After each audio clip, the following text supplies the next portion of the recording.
भगवान जगन्नाथ की मूर्ति क्यों है अधूरी? जानिए इससे पीछे का इतिहास। भगवान जगन्नाथ, बलराम जी तथा सुभद्रा जी की मूर्ति में हाथ, पैर एवं पंजे नहीं होते हैं।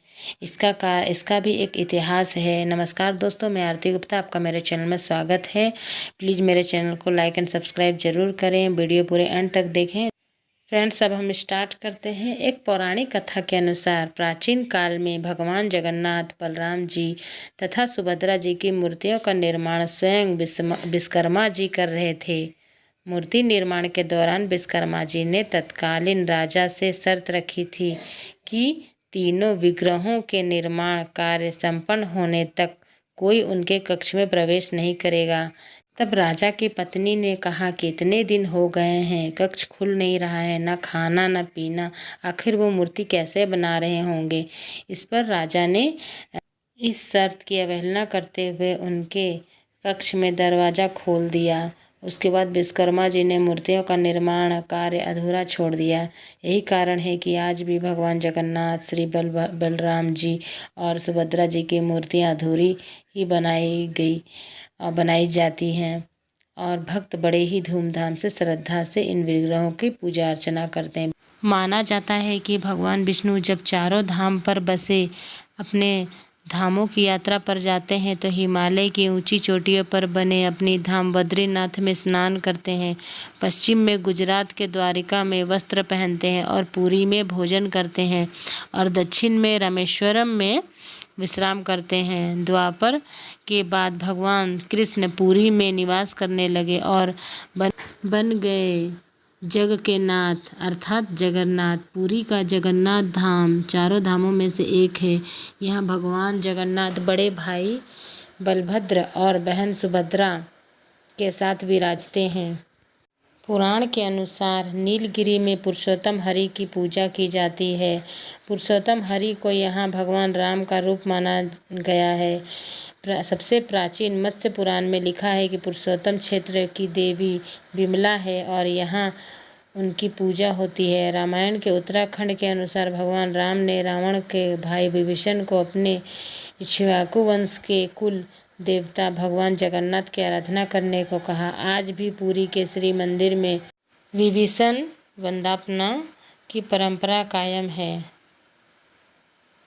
मंदिर का इतिहास। इस मंदिर का सबसे पहला प्रमाण महाभारत के वन पर्व में मिलता है। कहा जाता है कि सबसे पहले सबल आदिवासी विश्ववसु ने नील माधव के रूप में इनकी पूजा की थी। आज भी पुरी के मंदिर में कई सेवक हैं जिन्हें दैत्यपति के नाम से जाना जाता है। राजा इंद्रद्युम्न ने बनाया था यहाँ का मंदिर। राजा इंद्रद्युम्न मालवा का राजा था जिनके पिता का नाम भारत और माता सुमति था।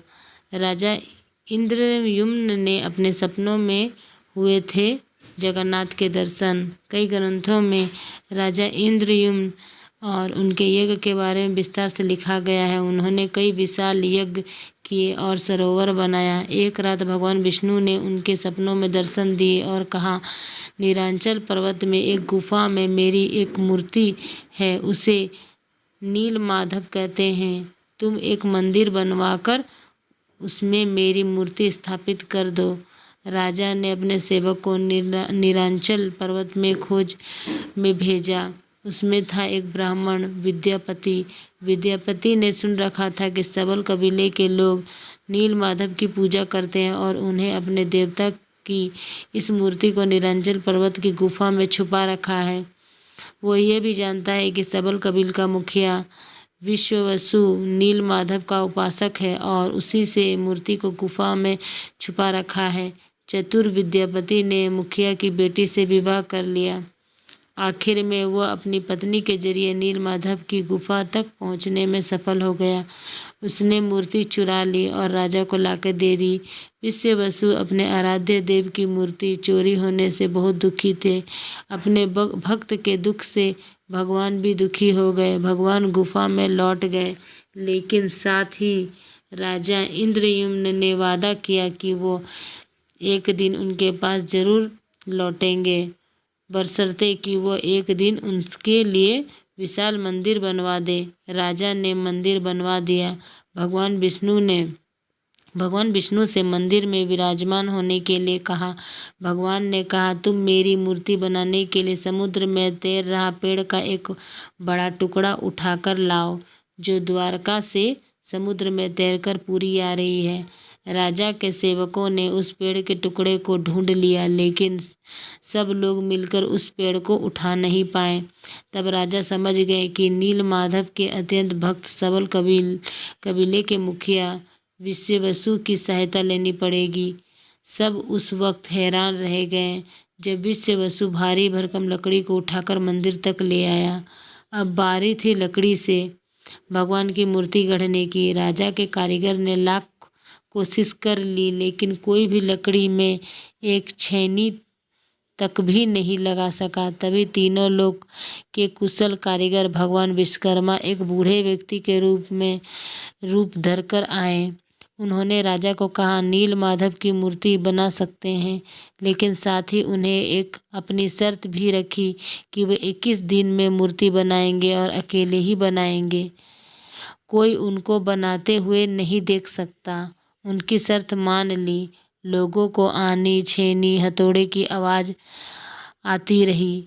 राजा इंद्रयुम्न की रानी गुंडीचा अपने को रोक नहीं पाई। वह दरवाजे के पास गई तो उसने कोई आवाज़ सुनाई नहीं दी। वह घबरा गई। उसे लगा बूढ़ा कारीगर मर गया है। उसने राजा को इसकी सूचना दी। अंदर से कोई आवाज़ सुनाई नहीं दे रहा है तो राजा को भी ऐसा लगा।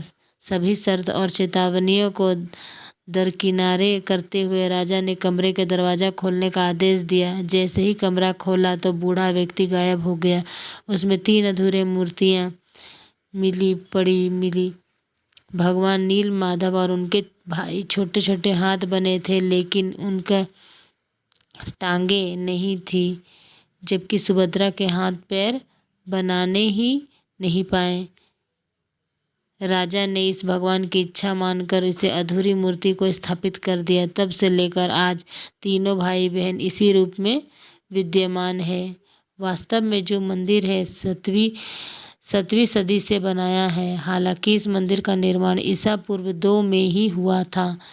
यहाँ स्थित मंदिर 3 बार टूट चुका है। उड़ीसा शासक अनंग भीमदेव ने इसका जीर्णोद्धार करवाया था। मुख्य मंदिर के आसपास लगभग 3 छोटे बड़े मंदिर स्थापित थे। ये थी पूरे जगन्नाथ भगवान की कहानी। फ्रेंड्स, आप लोगों को कैसा मेरा वीडियो लगा कमेंट करके ज़रूर बताएं। मेरे चैनल को लाइक एंड सब्सक्राइब जरूर करें। चलिए फ्रेंड्स, अब हम मिलते हैं नेक्स्ट वीडियो में।